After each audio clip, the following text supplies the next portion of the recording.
प्रिय श्रद्धालुओं, जय श्री कृष्णा, जय श्री राम, जय श्री राधे राधे, जय श्री महाकाल। इस प्रवचन में आपको श्रवण कराएंगे भगवान शंकर द्वारा लक्ष्मी को वरदान अश्वरूप में बने हुए भगवान विष्णु के द्वारा अश्वरूपा लक्ष्मी को पुत्र की प्राप्ति, लक्ष्मी का पुनः अपने स्वरूप को प्राप्त होना। व्यास जी बोले, राजन, हयों की उत्पत्ति का इतिहास बतलाता हूँ, सुनो। एक बार लीला में भगवान विष्णु ने लक्ष्मी जी को घोड़ी बनने का शाप दे दिया था। उनकी प्रत्येक लीला में रहस्य होता है, उसको वे ही जानते हैं।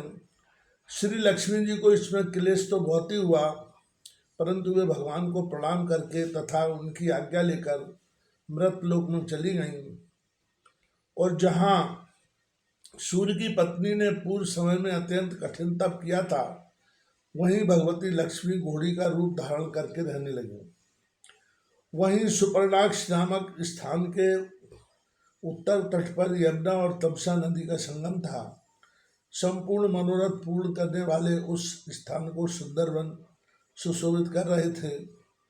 वहीं रहकर भगवती लक्ष्मी, जो सबकी कामनाएं पूर्ण करती हैं तथा जिनका मस्तक चंद्रमा से अलंकृत रहता है, उन त्रिशूलधारी भगवान शंकर का एकाग्र चित्त से ध्यान करने लगे। उनके 5 मुख और 10 भुजाएं हैं।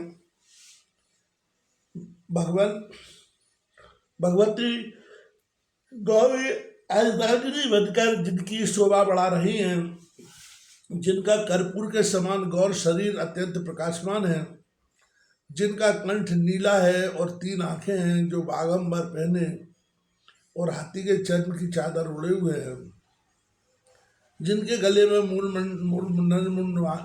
की माला सुशोभित है तथा जो सांप का यज्ञोपवीत पहने हुए हैं, उन भगवान शंकर के ध्यान में लक्ष्मी जी संलग्न हुए। उस पावन तीर्थ में रहकर सुंदर घोड़ी का रूप धारण करके उन्होंने बड़ी कठिन तपस्या की।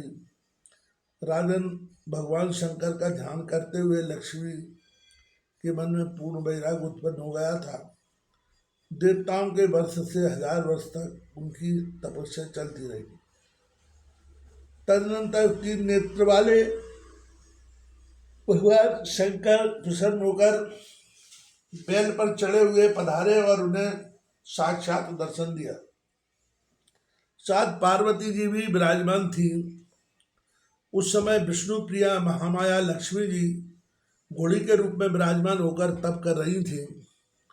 भगवान शंकर ने अपने गणों सहित वहां पहुंचकर उनसे कहा, कल्याणी जगदम्बे, तुम क्यों तपस्या कर रही हो? मुझे इसका कारण बताओ, क्योंकि तुम्हारे पतिदेव संपूर्ण मनोरथ पूर्ण करने में समर्थ एवं अखिल लोक के अध्यक्ष हैं। देवी श्री हरि को जगत का स्वामी माना जाता है। ऐसे मुक्ति प्रदान करने वाले जगत प्रभु भगवान वसुदेव को छोड़कर तुम मेरी आराधना क्यों कर रही हो? पति की सेवा करना स्त्रियों के लिए सनातन धर्म माना गया है। पति चाहे कैसा भी हो, कल्याण की अभिलाषा रखने वाली स्त्री उसकी सेवा में सदा तत्पर रहे। फिर नारायण तो सबके लिए निरंतर परम पूज्य है। सिंधुजे ऐसे देवेश्वर श्री हरि को छोड़कर क्यों मेरी उपासना कर रही हूँ? लक्ष्मी जी ने कहा, आशुतोष, महेशान शिव और देवेश कहलाने वाले दया सिंधु, मेरे पतिदेव ने मुझे शाप दे दिया है। आप उस शाप से मेरा उद्धार करने की कृपा कीजिए। शंभु, उन्होंने शाप से छुटकारा पाने का उपाय भी बतला दिया है। उन्होंने कहा है, कमला लय, जब तुमसे पुत्र उत्पन्न हो जाएगा तब शाप से मुक्त होकर वैकुंठ में स्थान पा जाओ। भगवान पतिदेव के योग कहने पर मैं तपस्या करने के विचार से इस तपोवन में आ गई। संपूर्ण मनोरथ पूर्ण करने वाले आप परम प्रभु को मैंने अपना आराध्य बना लिया। देवदेव, इस समय में पतिदेव के सानिध्य से वंचित हूँ। मुझ धर्मपत्नी को छोड़कर वे वैकुंठ में विराज रहे हैं। फिर उनके अभाव में मैं पुत्रवती कैसे हो सकती हूँ? देवे शंकर, यदि आप प्रसन्न हो तो वर देने की कृपा करें। आप में और श्री हरि में कभी किंचित मात्र भी भेदभाव नहीं है। गिरजा को प्रेम प्रदान करने वाले प्रभु में पतिदेव के पास थी, तभी से मुझे यह रहस्य ज्ञात है। जो आप है वही बे है, और जो बे है वही आप है। इसमें किंचित मात्र भी संदेह नहीं है। महामते, आप दोनों महानुभाव एक ही है, यह समझकर मैंने आपका चिंतन किया है, अन्यथा आपकी सेवा करने से मैं दोष की भागनी बन जाती। भगवान शिव बोले, देवी मैं और श्री हरि बिल्कुल एक हैं। तुमको इस रहस्य का कैसे पता लगा? सुंदरी सिंधुजे, मुझसे सच्ची बातें बताने की कृपा करो। देवता मुनि ज्ञानी और वेद के पारगामी पुरुष भी तर्क वितर्क में पड़े रहकर इस एकत्व के रहस्य को नहीं समझ पाते हैं। मेरे बहुत से भक्त भगवान विष्णु की और उनके भक्त मेरी निंदा करने में सदा तत्पर रहते हैं। देवी, कलयुग में इस बात की बड़ी विशेषता रहती है। समय के भेद से यह भेदभाव बढ़ता चला जा रहा है। भद्रे, मुझ में और श्री हरि में सम्यक प्रकार से एकता है। यह भाव जानना प्रायः सबके लिए बहुत कठिन है, फिर तुम कैसे जान लो? व्यास जी कहते हैं कि इस प्रकार प्रसन्न होकर जब भगवान शंकर ने लक्ष्मी जी से पूछा, तब उन्होंने इस बात ज्ञात प्रसंग को बतलाना आरंभ किया। उस समय वे भी कम प्रसन्न न थे। लक्ष्मी ने कहा, देव देवेश, एक समय की बात है। भगवान विष्णु एकांत में पद्मासन लगाए बैठे ध्यान कर रहे थे। जब वे यों तप कर रहे थे, तब उन्हें देखकर मुझे महान आश्चर्य हुआ। थोड़ी देर बाद उनकी समाधि टूट गई। उनके मुख पर प्रसन्नता की किरणें झलक रही थी। तब मैंने अनुकूल जानकर विनय पूर्वक उनसे पूछा, प्रभु, आप देवताओं के अध्यक्ष एवं जगत के स्वामी हैं। जिस समय देवता, दानव और ब्रह्मा प्रभृति सबने मिलकर समुद्र को मंथन किया था, और अब मैं उससे निकली थी, तब मेरे मन में विचार आया कि किसी को पति चुन लूँ। तब मैंने सबोर दृष्टि दौड़ाई। उस समय आप ही संपूर्ण देवताओं से श्रेष्ठ है। इस निर्णय पर पहुंचकर मैंने माया को पतिदेव, आपको पतिदेव बना लिया। सर्वेश, आप फिर किसका ध्यान कर रहे हैं? यह प्रसंग मैंने मन को महान आश्चर्य में डाल रखा।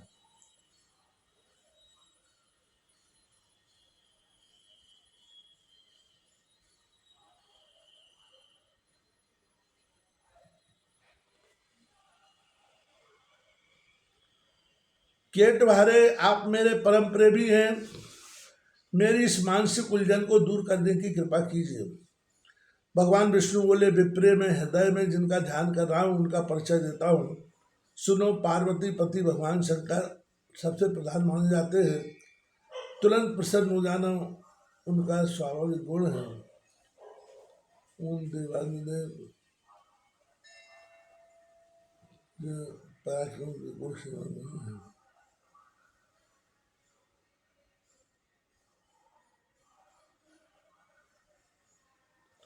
कभी तो ऐसा होता है कि त्रिपुरासुर का वध करने वाले वे देवेश मेरा ध्यान करते हैं, और कभी मैं उनका ध्यान करता हूँ।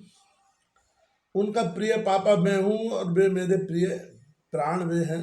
हम दोनों का चित्त परस्पर जुड़ा हुआ है।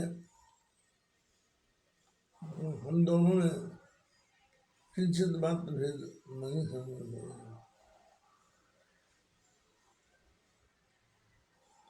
विशाल लोचने जो भगवान शंकर से द्वेष करते हैं, मैं मेरे भक्त ही क्यों ना हूँ, किंतु नरक में जाना उनके लिए अनिवार्य है। यह बिल्कुल सत्य बता रहा हूँ। पार्वती पते, एकांत में मेरे पूछने पर सर्वसमर्थ देवादिदेव भगवान विष्णु यह प्रसंग स्पष्ट रूप से मुझे सुना चुके हैं। अतः श्री हरि के अभिनव प्रेमी जानकर मैं आपका नाम कर रहा हूँ।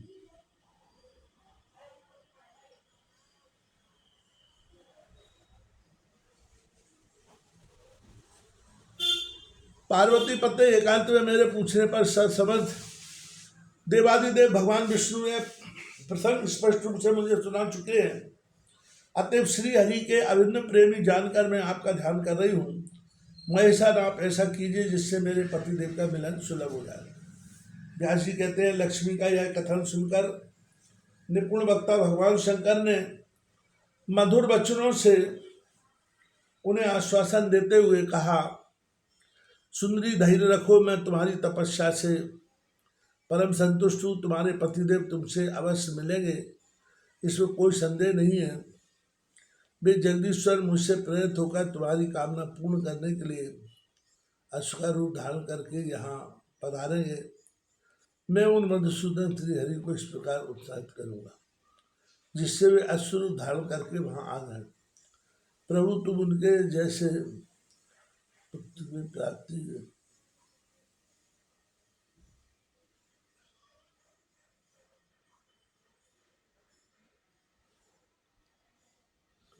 जननी अवश्य होगी।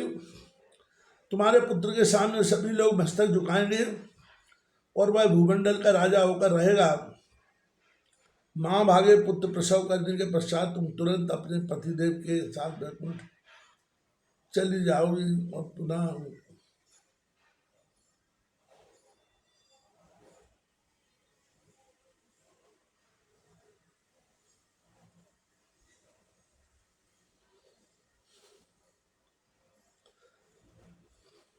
महाभागे पुत्र प्रसव करने के पश्चात तुम तुरंत अपने पतिदेव के साथ वैकुंठ चली जाओगी और पुनः तुम्हें उनकी प्राण प्रिया रूप में रहने का सौभाग्य सुलभ हो जाएगा। तुम्हारा वह पुत्र एक वीर नाम से प्रसिद्ध हुआ, उसी से भूमंडल पर यज्ञ संज्ञक क्षत्रियों की वंशावली विस्तृत होगी। सिंधुजे तुम हृदय में विराजमान रहने वाली परम देवी भगवती जगदम्बा की सम्यक प्रकार से शरण ग्रहण करो। व्यास जी कहते हैं, इस प्रकार लक्ष्मी जी को वरदान देकर गौरीपति भगवान शंकर पार्वती सहित अंतर ध्यान हो गए। लक्ष्मी वहीं रहकर भगवती जगदम्बा के अत्यंत मनोहर चरण कमल का ध्यान करने में तत्पर हो गई। पतिदेव हय का रूप धारण करके यह कब तक रहेंगे, इस प्रतीक्षा में प्रेम पूर्वक गदगद वाणी से वे बार बार श्री हरि की स्तुति करने लगे। रहा हूँ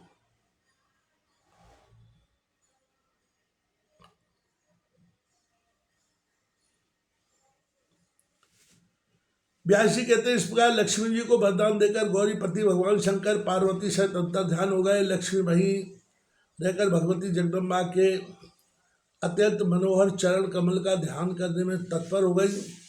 पतिदेव हय का रूप धारण करके यहाँ कब पधारेंगे, इस प्रतीक्षा में प्रेम पूर्वक गदगद वाणी से वे बाबा हरि की स्तुति करने लगे। व्यास जी कहते हैं, लक्ष्मी को वरदान देकर भगवान शंकर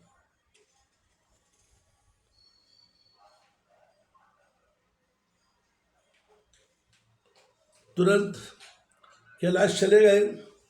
वहां पहुंच जाते ही भगवान शंकर ने परम बुद्धिमान चित्ररूप को दूत बनाकर लक्ष्मी का कार्य सिद्ध करने के लिए वैकुंठ भेज दिया। भगवान शिव ने कहा, चित्ररूप तुम श्री हरि के पास जाकर उनसे मेरी बातें कहो।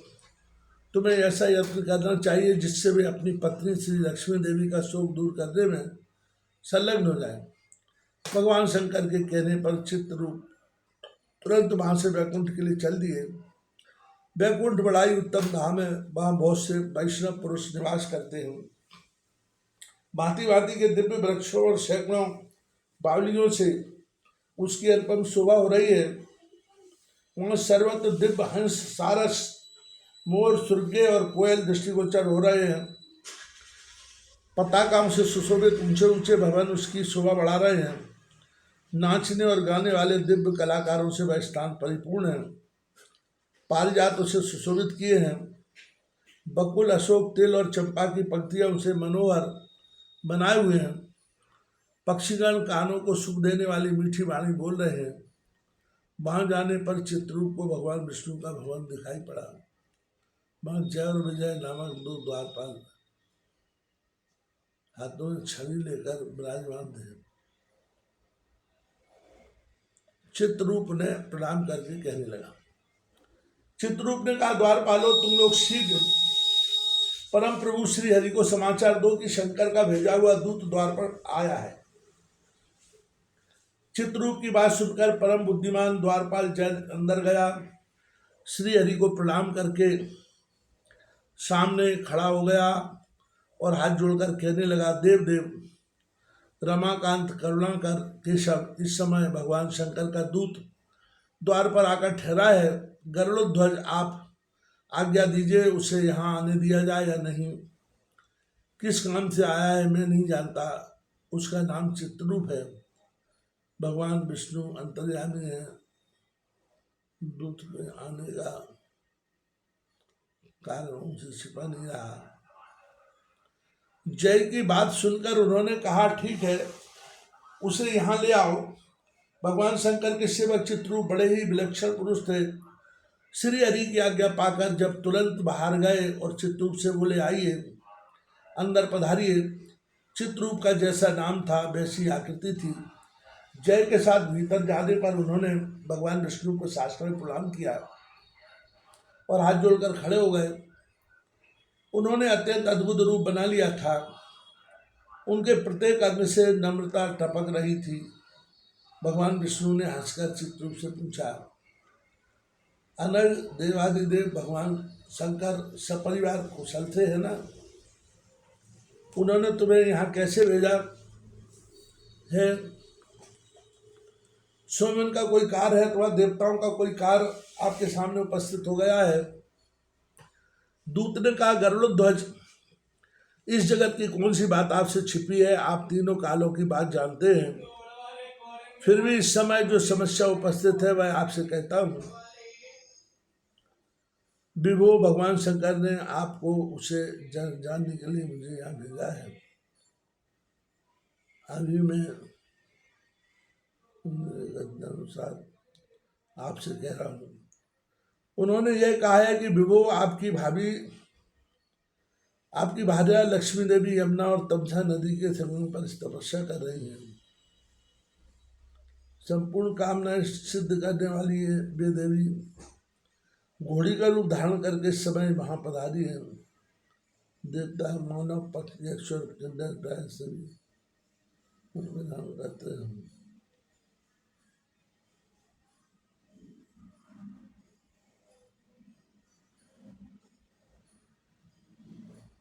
जगत में कोई भी मनुष्य उनकी कृपा के बिना सुखी नहीं हो सकता। पुंडरीकाक्ष हरे, फिर आप अपनी इन पत्नी का परित्याग करके क्या सुख पा रहे हैं? जगत पते दुर्बल और निर्धन व्यक्ति भी अपनी स्त्री की रक्षा करता है। विभो, फिर आपने जगत पर प्रभुत्व रखने वाली लक्ष्मी देवी का त्याग क्यों कर दिया? जगत गुरु, जिसकी भार्या जगत में दुख से समय व्यतीत करती है, संसार में उसके जीवन को धिक्कार है। शत्रु वे ऐसे व्यक्ति की निंदा करते हैं। आप अपनी पत्नी से दूर हैं। ऐसी स्थिति में अत्यंत खिन्न उन देवी को तथा आपको देखकर स्वार्थी शत्रु दिन रात हंसेंगे। देवेश, लक्ष्मी में सभी शुभ लक्षण विद्वान हैं। वे बड़ी सुंदर और सुशीला हैं। उचित तो यही है कि वे आपके पास रहें और उनके साथ आपका आनंदपूर्ण समय व्यतीत हो। सुंदर मुस्कुराने वाली उन प्रिय पत्नी को पाकर अब सुख से रहे। आप महाभाग लक्ष्मी के पास जाएं और उन्हें आश्वासन देकर अपने स्थान पर ले आए। जगत में किसी की भी सत्ता लक्ष्मी के बिना स्थिर नहीं रह सकती। आप कृपया अभी अश्व का रूप धारण करके रमा देवी के पास पधारे। पुत्र उत्पन्न हो जाने के पश्चात उन देवी को लेकर बैकुंठ में आ जाएं। व्यास जी कहते हैं, जन्मेजय चित्ररूप की बात सुनकर भगवान विष्णु ने कहा, बहुत ठीक, ऐसा ही होगा। फिर उन्होंने चित्ररूप को शंकर के पास जाने की आज्ञा दे दी। दूत के जाने पर भगवान विष्णु उनका अश्व का रूप धारण करके वैकुंठ में चल पड़े। लक्ष्मी जी अश्व का रूप देखकर जहाँ तपस्या कर रही थी वहां पहुंच गई। जाकर देखा लक्ष्मी देवी वहां अश्व रूप से विराजमान थी। तुरंत पहचान गई कि ये मेरे पतिदेव साक्षात विष्णु हैं। मुझ पर कृपा करके अश्व का रूप धारण करके पधारे हैं। उनकी आंखों में आंसू झलक आए। यमुना और तमसा के संगम को सब लोग पवित्र मानते हैं। उसी स्थान पर भगवान विष्णु और लक्ष्मी का परस्पर मिलन हुआ। अतः अश्वी रूप धारणी लक्ष्मी जी अंतः सत्वा हो गई। वहां उन्होंने एक अनुपम गुण संपन्न सुंदर पुत्र उत्पन्न किया। तदनंतर भगवान विष्णु ने हंसकर लक्ष्मी जी से कहा, अब तुम अश्वी का शरीर त्याग कर पूर्वत दिव्य देह धारण कर लो। हम दोनों अपने वास्तविक दिव्य शरीर धारण करके वैकुंठ चलेंगे। सुलोचने तुमसे उत्पन्न हुआ यह कुमार यहीं रहे। तदनंतर भगवती लक्ष्मी और भगवान नारायण दोनों दिव्य शरीर धारण करके एक उत्तम विमान पर विराजमान हुए। देवताओं ने यशोगान आरंभ किया। भगवान अपने परम भाषा में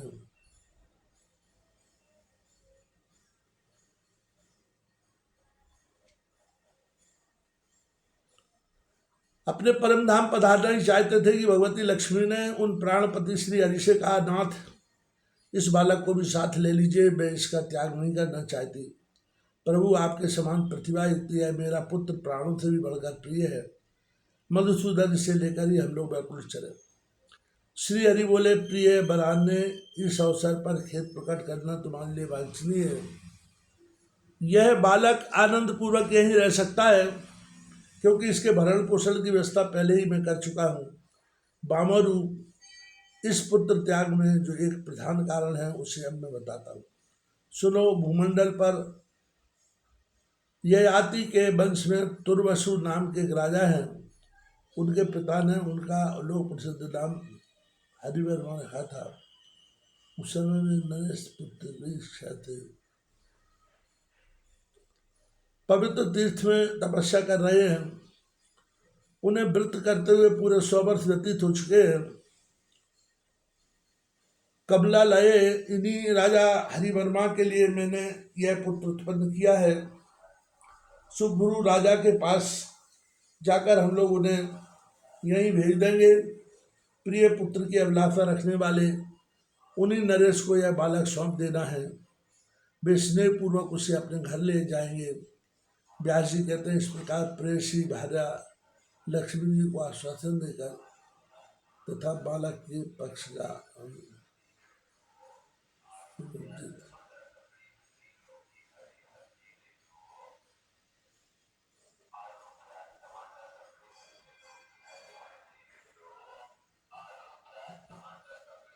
व्यास जी कहते हैं, इस प्रकार प्रेयसी भार्या लक्ष्मी को आश्वासन देकर तथा बालक की रक्षा का समुचित प्रबंध करके भगवान विष्णु उत्तम विमान पर बैठे हुए वैकुंठ पधारे और लक्ष्मी जी भी साथ में विराजमान थी।